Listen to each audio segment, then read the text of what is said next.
just this past March. I was flunking out of college. I had a 1.7 grade point average. I hope none of you can relate. I had a 1.7 grade point average. I was sitting in my mother's beauty shop. They still call it beauty shops now? What they call it now? Yeah, I was sitting in the beauty parlor. I was sitting in my mother's beauty parlor, and I'm looking in the mirror, and I see behind me this woman under the dryer. And every time I looked up, she was looking at me, just looking me in the eye. And I didn't know who she was, and I said, she said, somebody give me a pen, give me a pencil. I have a prophecy. March 27, 1975, she said, boy, you are going to travel the world and speak to me.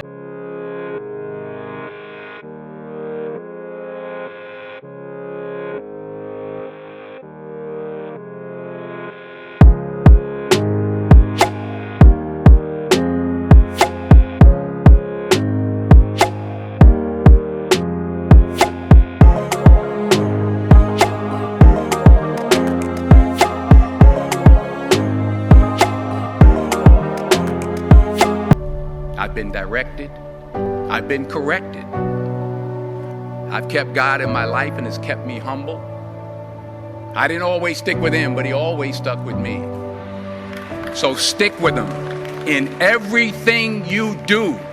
If you think you want to do what you think I've done, then do what I've done and stick with God. Number 2, fail big.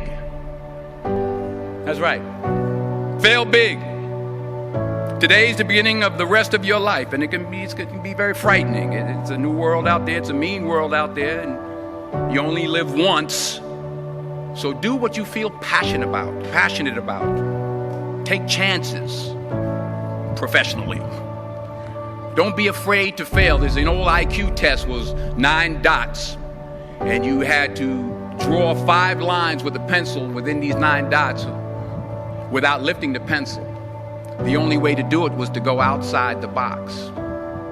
Don't be afraid to think outside the box. Don't be afraid to fail big, to dream big. But remember, dreams without goals are just dreams, and they ultimately fuel disappointment. So have dreams, but have goals. Life goals, yearly goals, monthly goals, daily goals. I try to give myself a goal every day. Sometimes it's just to not curse somebody out. Simple goals, but have goals. And understand that to achieve these goals, you must apply discipline and consistency. In order to achieve your goals, you must apply discipline, which you've already done, and consistency every day, not just on Tuesday and miss a few days. You have to work at it every day. You have to plan every day. You've heard the saying, we don't plan to fail, we fail to plan. Hard work works. Working really hard is what successful people do. And in this text, tweet, twerk world that you've grown up in, remember, just because you're doing a lot more doesn't mean you're getting a lot more done. Remember that. Just because you're doing a lot more doesn't mean you're getting a lot more done. Don't confuse movement with progress. My mother told me, she said, yeah, because you can run in place all the time and never get anywhere. So continue to strive, continue to have goals, continue to progress. Number 3, you'll never see a U-Haul behind a hearse. I'll say it again. You'll never see a U-Haul behind a hearse. I don't care how much money you make, you can't take it with you. And it's not how much you have. It's what you do with what you have. We all have different talents. Some of you will be doctors, some lawyers, some scientists, some educators, some nurses, some teachers. Yeah, okay. Some preachers.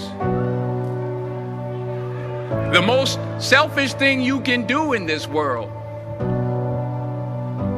is help someone else. Why is it selfish? Because the gratification, the goodness that comes to you, the good feeling that I get from helping others, nothing's better than that. Not jewelry, not big house I have, not the cars, but it's the joy. That's where the joy is, in helping others. That's where the success is. Finally, I pray that you put your slippers way under the bed tonight, so that when you wake up in the morning, you have to get on your knees to reach them. And while you're down there, say thank you for grace.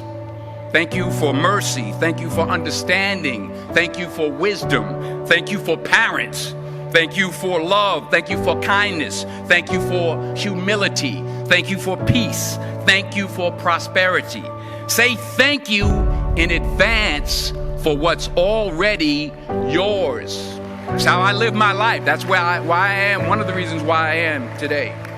Say thank you in advance for what is already yours. True desire in the heart for anything good is God's proof to you, sent beforehand to indicate that it's yours already.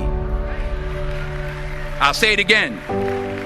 True desire in the heart, that itch that you have, whatever it is you want to do, that thing that you want to do to help others and to grow and to make money, that desire, that itch, that's God's proof to you, sent beforehand already to indicate that it's yours.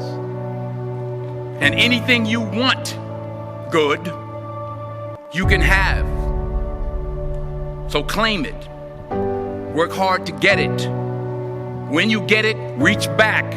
Pull someone else up. Each one, teach one. Don't just aspire to make a living. Aspire to make a difference.